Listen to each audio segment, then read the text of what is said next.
ಗುರು ಇನ್ನ ನಿಜ ಹೇಳ, ಈ ಶರ್ಟ್ ಮೇಲೆ ಸ್ಕಾರ್ ಫೇಸ್ ಅಂತ ಹೆಸರಿದೆ. ಶರ್ಟ್ ಹಾಕೊಂಡಿದ್ದ 2ನೇ ಸಲ ಗುರು ನನ್ನ ಫೇಸ್ ಸ್ಕ್ರಾಚ್ ಆಗಿರೋದು.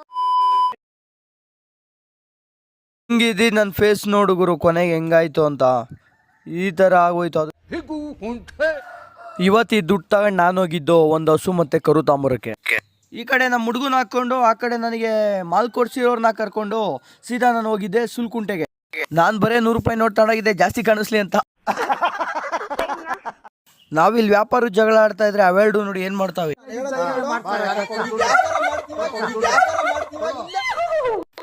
ಆಮೇಲೆ ನಾವೆಲ್ಲ ಹಸುಗಳೆಲ್ಲ ಒಳಗಡೆ ಹಾಕೊಳ್ಳೋಕೆ ಹುಲ್ಲೆಲ್ಲ ಹಾಕೊಂಡು ರೆಡಿ ಮಾಡ್ಕೊಂಡ್ವಿ. ಹಿಂಗಿದ್ದು ನನ್ನ ಫೇಸ್ ನೋಡು ಗುರು, ಕೊನೆಗೆ ಹೆಂಗಾಯ್ತು ಅಂತ. ಈ ಥರ ಆಗೋಯ್ತು. ಅದು ಕಾರಣ ಯಾರು ಗೊತ್ತಾ? ಈ ಬೋಳಿ ಮಗನ ಮುಳ್ತಂತ ಮೇಲೆ ನಾನು ಬೀಳಲಿಲ್ಲ, ಅದೇ ಬಂದು ನನ್ನ ಮೇಲೆ ಬಿದ್ದುಬಿಡ್ತು.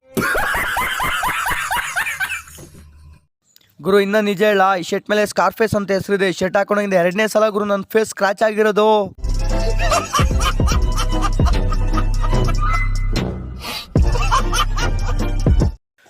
ಗುರು ಇದಕ್ಕೆ ಅಮೌಂಟ್ ಎಷ್ಟು ಕೊಡ್ಬೋದು ಕಮೆಂಟ್ ಮಾಡಿ.